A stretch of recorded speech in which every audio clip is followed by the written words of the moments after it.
தமிழர்களின் பாரம்பரியத்தை பறைசாற்றும் தமிழர் திருநாளான பொங்கல் பண்டிகை கிராமங்களில் வெகு சிறப்பாக கொண்டாடப்படுவது வழக்கம். இப்பண்டிகை சென்னை போன்ற பெருநகரங்களில் எவ்வாறு கொண்டாடப்படுகிறது என்பது பற்றி இப்போது பார்க்கலாம். பிற பண்டிகைகளை விட தனிச்சிறப்பு பொங்கலுக்கு உண்டு. பசிக்கு உணவளிக்கும் உழவர் பெருமக்களை நினைவுகூரும் வகையில் கிராமங்கள் முதல் நகரங்கள் வரை தமிழர்களின் பண்பாட்டு நிகழ்வுகளாக நடத்தப்படுவது தனிச்சிறப்பாகும். விலங்குகளிடமிருந்து கழனியை காக்க உழவன் கம்பை பயன்படுத்தினான். பாதுகாப்புக்காக கம்பு பயன்படுத்தியது காலப்போக்கில் தற்காப்பு கலையான சிலம்பாட்டமாக உருவெடுத்தது. எனவே பொங்கல் திருநாளில் சிலம்பாட்டம் ஆடுவது குறிப்பிட்ட நிகழ்வாகவே பார்க்கப்படுகிறது. நகரத்து மனிதர்கள் கிட்டத்தட்ட மறந்துவிட்ட இந்த சிலம்பாட்டம் பொங்கல் திருநாளில் பல்வேறு இடங்களில் நிகழ்த்தப்பட்டது.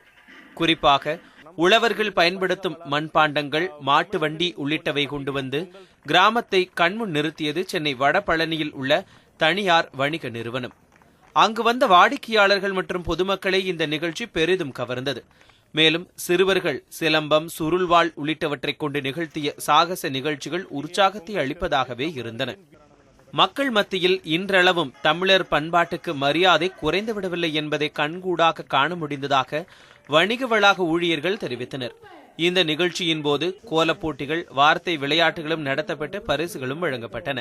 இப்போது சமீப காலமாக பார்த்தீங்கன்னாக்கா ஒரு பொங்கல், தீபாவளி அந்த மாதிரி ஃபெஸ்டிவலில் எல்லா மக்களும் பார்த்தீங்கன்னா அவங்களோட சொந்த கிராமங்களுக்கு போய்ட்றாங்க.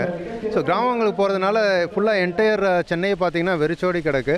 ஸோ இந்த செட்டப் மிஸ் பண்ண நிறைய மக்கள் இருப்பாங்க. ஸோ ரெண்டாவது எங்களுடைய வாடிக்கையாளர்கள் நிறைய பேர் இருப்பாங்க. அவங்களோட வேண்டுகோளுக்கு இணங்க ரெண்டாவது இந்த மாதிரி ஒரு கிராமிய ஒரு கலாச்சாரம் நிறைய பேருக்கு திரும்பவும் நினைவூட்டணும் அப்படின்ற ஒரு ஆர்வத்தினால இது ஒரு முயற்சி செஞ்சுருக்கோம். ஆனால் இந்த முயற்சி இந்த அளவுக்கு வெற்றிகரமாக வரும்னு நாங்கள் எதிர்பார்க்கவில்லை. ரொம்ப நல்லா பண்ணியிருக்காங்க. அதே நேரத்தில் தேவாலயத்தில் கொண்டாடப்பட்ட சமத்துவ பொங்கல் மக்கள் மத்தியில் பெரும் வரவேற்பை பெற்றது.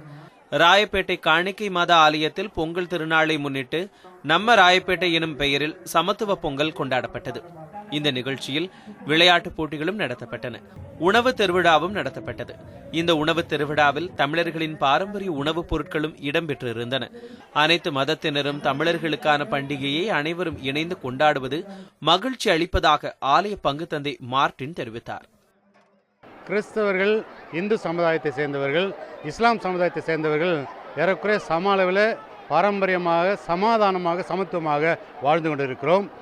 இதை ஒரு பிரச்சனையாக பார்க்காமல் கொண்டாட வேண்டிய விஷயமாகவே நாங்கள் நினைத்து ஒவ்வொரு ஆண்டும் இந்த பொங்கல் நேரத்தில் நாம் தமிழர்கள் என்பதை மட்டும் முன்னிலைப்படுத்தி ஒரு பெரிய விழாவாக 2 நாட்கள் நடத்துகிறோம். தமிழர்களின் பாரம்பரிய பண்டிகையான பொங்கலை அனைத்து மதத்தினரும் கொண்டாடுவது மத ஒற்றுமைக்கு சான்றாக திகழ்கிறது என்றால் மிகையல்ல. அன்சர் அலி, நியூஸ் 7 தமிழ், சென்னை.